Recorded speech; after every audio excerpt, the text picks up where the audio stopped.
On m'a demandé d'intervenir pour parler justement des actions que l'on a pu mettre en œuvre au sein de SPI Sud-Est, basé sur Feyzin, pour protéger nos collaborateurs d'éventuels risques liés à notre implantation. Donc en un mot, donc SPI, pour certains, vous devez peut-être connaître.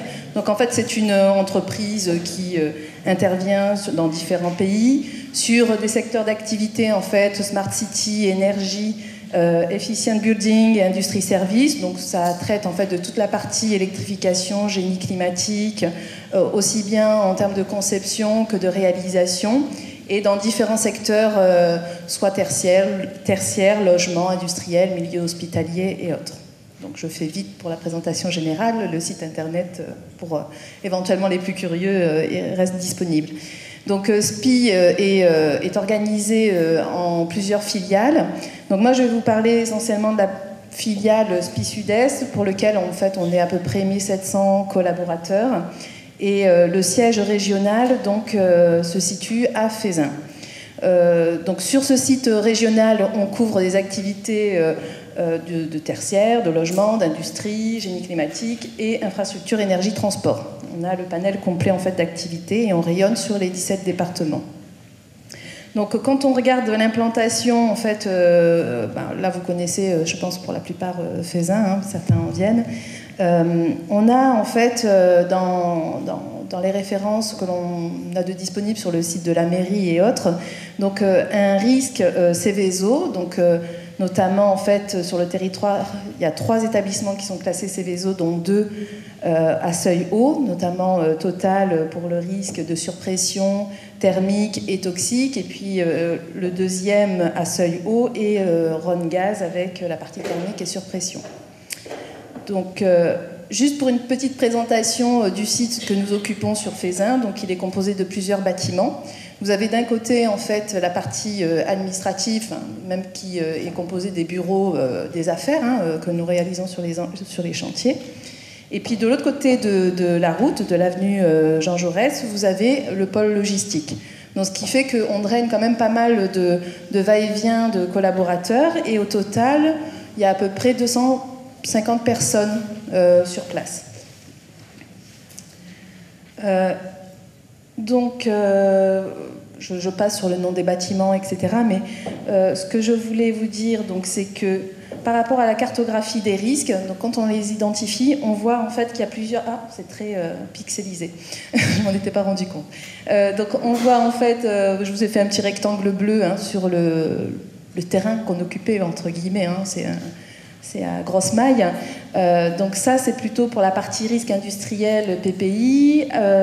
Là-bas, vous avez tout ce qui a trait en fait au transport de matières dangereuses, parce qu'en fait, on voit à la droite du rectangle en fait qu'il y a une voie ferrée. Sur la gauche, il y a l'autoroute qui mène, c'est l'autoroute A7. Et sur une autre cartographie ici, j'ai pris l'essentiel, sur lequel on était le plus exposé. On a ici la partie canalisation, avec des canalisations de gaz et de produits chimiques. Donc là, c'est pareil. Non, là, mon rectangle n'est pas apparu. Voilà. Donc on voit qu'on est bien entouré, en fait, et qu'on est sur un site bien exposé. Aujourd'hui, on ne se plaint pas, mais en fait, il y a eu la réflexion dans les début 2010, sur qu'est-ce qui pouvait être mis en place pour protéger les collaborateurs justement de ces risques identifiés dans les PPRT. Donc il y avait eu trois axes essentiels en fait, qui partaient aussi du préambule que l'employeur doit protéger ses collaborateurs et donc mettre en place les mesures nécessaires pour agir en prévention.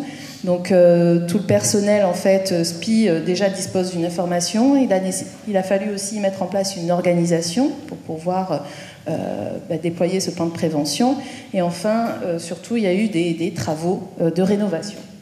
Travaux de rénovation, vous allez voir, ça a fait du bien pour tout le monde, aussi bien pour la vue extérieure, pour le confort des collaborateurs, et puis en même temps pour la protection des collaborateurs. Donc vous voyez la photo en haut à droite, en fait, c'est avant.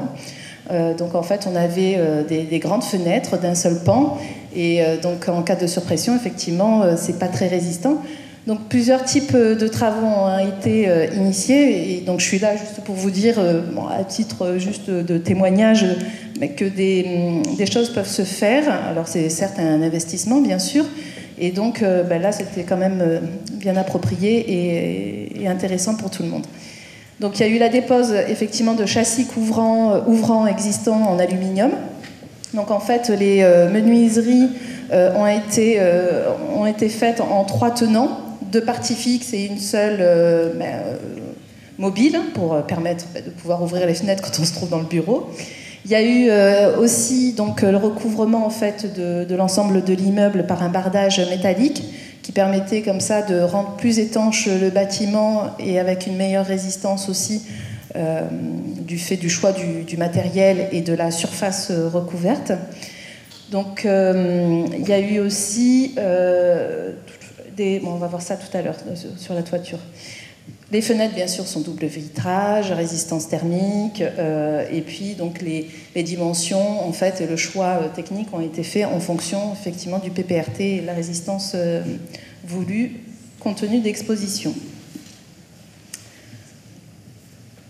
Dans les travaux de rénovation, qui ont duré un certain temps, puisque vous avez vu, il y avait pas mal de bâtiments à retravailler, il y a eu également donc, les travaux en toiture. Donc en fait, il y a eu une étanchéité qui a été refaite complètement sur l'ensemble des toitures pour les rendre plus isolantes. Et donc ils ont utilisé du polyuréthane en même temps qu'un bicouche élastomère. Donc ensuite, il y a aussi le système du pare-vapeur pour mieux isoler le bâtiment. Il y a eu le déplacement aussi d'un groupe de froid en fait, qui se positionnait en haut et qui n'était pas approprié en cas de risque parce qu'il était exposé.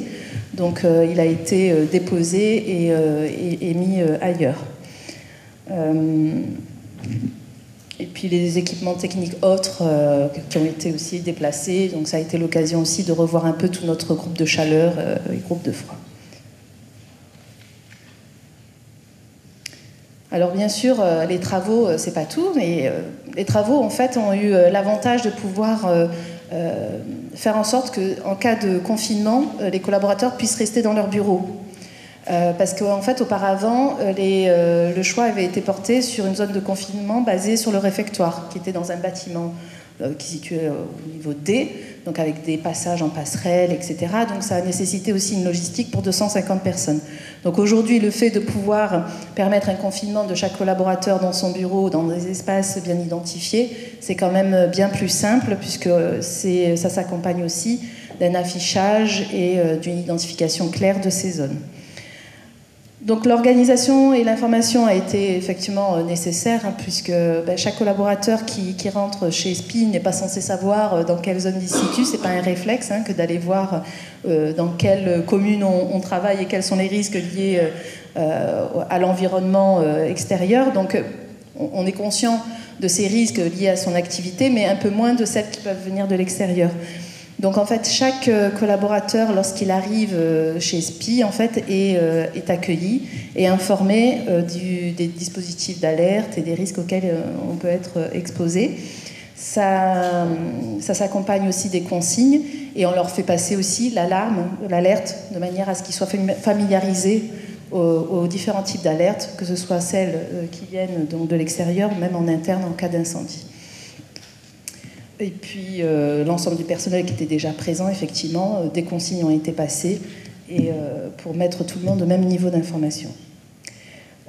Donc qui dit risque dit évaluation du risque, le DUR, donc qui est une obligation de l'employeur.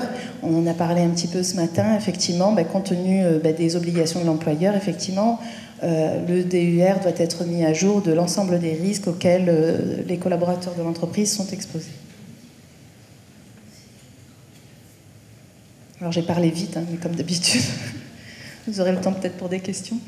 Information et organisation toujours dans cet axe, donc des exercices à la gestion des situations d'urgence, donc aussi bien de confinement et d'évacuation ont lieu au moins 2 fois par an, ce qui nous permet de faire des bons retours d'expérience et d'améliorer nos dispositifs, soit d'information, soit de communication. Donc là, on a un correspondant en fait sécurité qui orchestre un petit peu tout ça sur le site de Feyzin.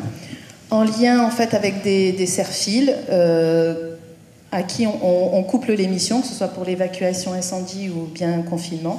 Et ces gens-là donc ont des consignes pour s'assurer qu'effectivement tout le monde respecte bien les exercices, par exemple fermer les fenêtres en zone de confinement, arrêter les aérations, les climatisations et autres. Donc on a un dispositif d'affichage, comme je vous le disais tout à l'heure, vous avez un petit symbole, la zone de confinement. On sait qu'au-delà de cette porte, on est protégé et en deçà, voilà, on n'est plus dans la zone protégée. Et puis, comme on travaille aussi dans le milieu industriel et que la sécurité nous porte à cœur, en fait, on a pris le pas depuis des années en fait, de stationner en marche arrière, parce qu'on sait qu'en cas d'évacuation ou autre, bien, il est plus facile de partir dans le bon sens que de faire une manœuvre, etc. Donc ça, c'est des dispositifs qui existent depuis tout temps et qui, à mon avis, rentrent bien dans le cadre de ces démarches de prévention. Donc, comme je vous le disais, un correspondant en fait, est en charge de ces exercices. Il est aussi en lien avec la mairie de Fézin, puisque en fait, il y a une messagerie qui est automatique pour l'ensemble des acteurs économiques en cas d'alerte. Donc, on a une liste d'astreintes et en premier lieu, effectivement, ce correspondant sécurité reçoit les messages et les revéhicule en fait, à l'ensemble des collaborateurs, soit par email. Et comme vous le disiez, parfois les alertes ne sont pas très audibles, donc en fait on a aussi une annonce sonore possible au sein de SPI pour pouvoir faire ce qu'il faut. Et puis je dirais que si on est dans un seuil critique, on a la possibilité aussi d'activer une cellule gestion de crise, pas seulement pour ce type de situation, mais qui couvre aussi tout un panel en fait, de risques graves, imminents, et donc voilà. Donc on n'hésite pas à le faire, et puis on fait des simulations aussi, au moins une fois par an, pour voir si la cellule de crise fonctionne bien, si les informations sont bien transmises. Donc on en apprend toujours, on n'est jamais parfaitement au point. Puis j'ai vu qu'il y avait des kits là qui existaient, donc bon voilà, ça peut alimenter davantage nos démarches et nos réflexions. J'ai été très vite.